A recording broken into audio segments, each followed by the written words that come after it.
O Leonardo fez uma pergunta. Se Deus castiga o pecado do pai nos filhos, tipo maldição hereditária. Não é tipo maldição hereditária. O que acontece? Essa passagem aqui, ela foi muito mal interpretada, inclusive pelos judeus naquela época, tanto que Deus teve que falar, abre comigo lá em Ezequiel, capítulo 18, Deus teve que falar com Ezequiel a respeito disso, para ele explicar para o povo de Israel como que funciona essa questão do visito à iniquidade dos pais nos filhos. Olha só o que Deus ele vai explicar aqui para a gente então fazer a hermenêutica e conseguir entender aquele versículo lá atrás. Ezequiel fala assim, veio a minha palavra do Senhor dizendo, que tendes vós que acerca da terra de Israel proferis esse provérbio dizendo, os pais comeram uvas verdes e os dentes dos filhos é que se embotaram. Tão certo como eu vivo, diz o Senhor Deus, jamais direis esse provérbio em Israel. Eis que todas as almas são minhas, como a alma do pai, também a alma do filho é minha. A alma que pecar, essa morrerá. Sendo, pois, o homem justo e fazendo juízo e justiça, não comendo carne sacrificada nos altos, não levantando os olhos para os ídolos da casa de Israel, nem contaminando com a mulher do seu próximo, nem chegando a mulher na sua menstruação, não oprimindo a ninguém. Aí ele cita uma série de pecados que o sujeito ele não ia fazer. Versículo 9. Andando nos meus estatutos, guardando os meus juízos e procedendo retamente, o tal justo certamente viverá, diz o Senhor Deus. Se ele gerar um filho ladrão, derramador de sangue, que fizer seu irmão qualquer dessas coisas, não cumprir todos esses deveres. Aí ele vai citando um monte de pecado até o versículo 13. Emprestar com usura, receber com juros. Porventura viverá? Não viverá. Todas essas abominações ele fez e será morto. O seu sangue será sobre ele. Eis que, se ele gerar um filho, o pecador aqui, se ele gerar um filho que veja todos os pecados que seu pai fez e vendo-os não cometer coisas semelhantes, não comer carne sacrificada nos altos, não levantar os olhos para os ídolos da casa de Israel, não contaminar a mulher do seu próximo, não oprimir ninguém. Aí ele vai citando uma série de pecados aqui até o versículo 17. Desviar do pobre a mão, não receber usura e juros, fizer os meus juízos e andar nos meus estatutos, o tal não morrerá pela iniquidade de seu pai. Certamente viverá. Quanto a seu pai, porque praticou extorsão, roubou os bens do próximo, fez o que não era bom no meio do seu povo, eis que ele morrerá por causa da sua iniquidade. Mas dizeis, por que não leva o filho à iniquidade do pai? Porque o filho fez o que era reto e justo e guardou todos os meus estatutos e os praticou. Por isso, certamente viverá. A alma que pecar, essa morrerá. O filho não levará a iniquidade do pai, nem o pai a iniquidade do filho. A justiça do justo ficará sobre ele, a perversidade do perverso cairá sobre ele. Depois ele vai desenvolver uma outra ideia aqui, que é do perdão do pecado ou da perda da salvação. E ele vai discutir isso a partir disso aqui. O que é a ideia que a Bíblia vai apresentar para nós lá nessa passagem de Deuteronômio 34, também lá de Êxodo 34, desculpa. Isso também vai aparecer lá em Êxodo 20, quando Deus fala para eles não cometerem idolatria, porque Ele é um Deus zeloso, que faz misericórdia em 1000 gerações daquele que o ama e visita a iniquidade dos pais nos filhos até a 3ª e 4ª geração. Deus não está falando que Ele vai colocar uma maldição que vai ficar passando de pai para filho, Ele, Deus, por causa daquela situação.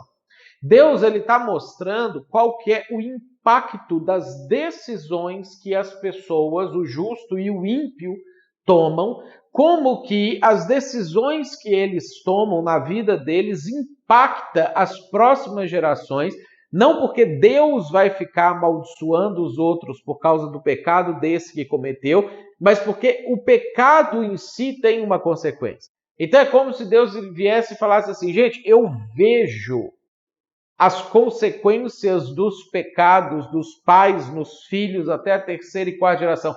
Eu vejo como que às vezes um pai alcoólatra, beberrão, que torra todo o dinheiro dele com festa, com mulher, com bebida, com nada, ele gera uma má influência no filho, faz com que o filho que assista aquilo não só não tenha bons valores, boas referências, mas acabe abraçando muito daquele estilo de vida ou importando para si muito daquelas coisas, e isso afeta o filho, o neto e até o bisneto. Assim como, às vezes, quando uma pessoa é justa, é correta, faz tudo aquilo que eu faço, eu quero abençoar 1000 gerações vão ser beneficiadas. Agora, quando Deus fala isso, ele está usando de força de expressão. Ele está fazendo uma hipérbole. Por quê? Porque não existe até hoje 1000 gerações de seres humanos.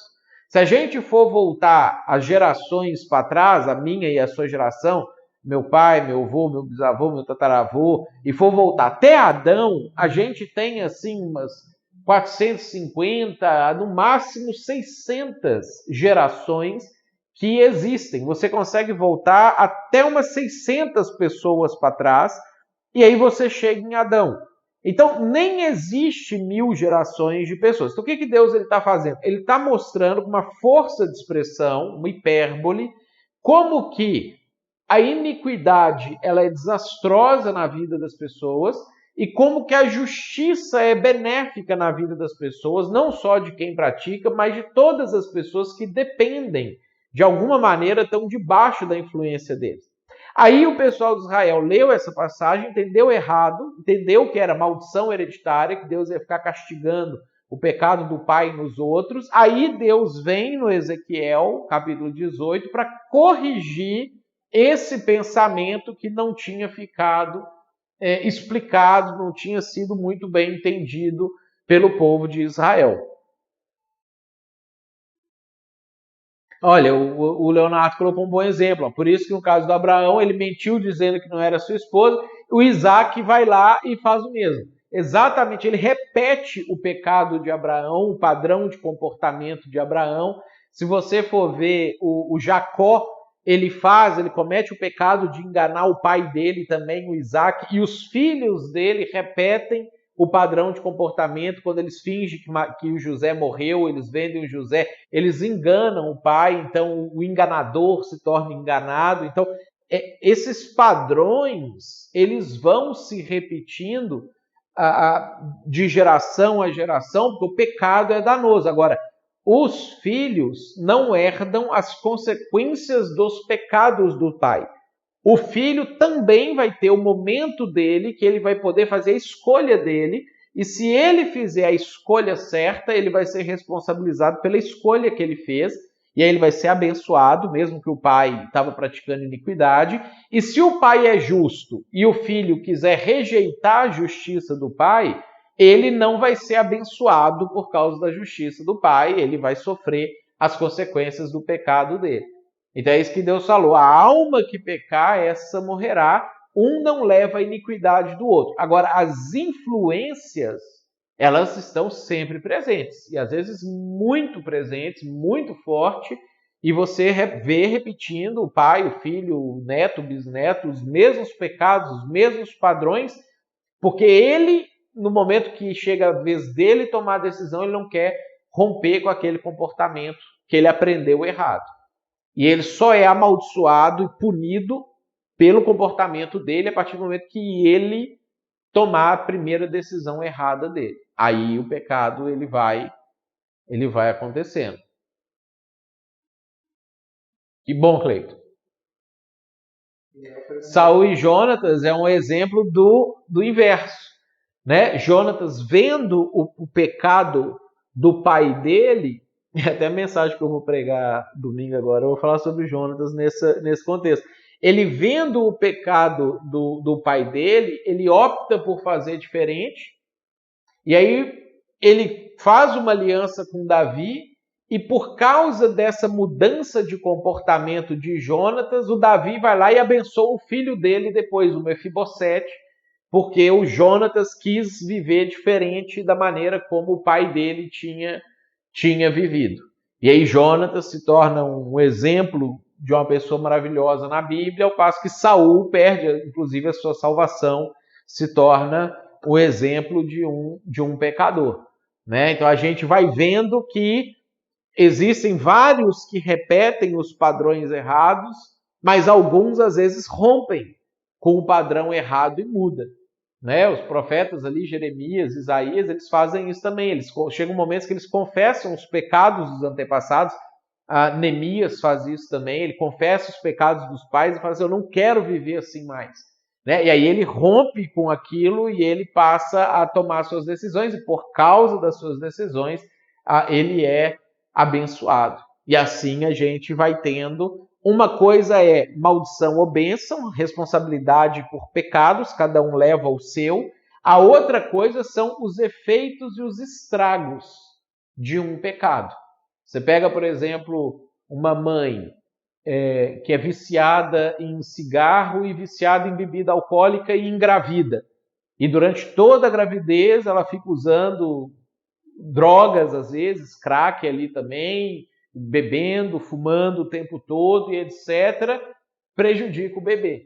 Então ele nasce. Agora, ele não nasce amaldiçoado. Ele vai ter um momento, embora ele vai sofrer, às vezes, algumas sequelas das decisões da mãe, o pecado afeta a próxima geração.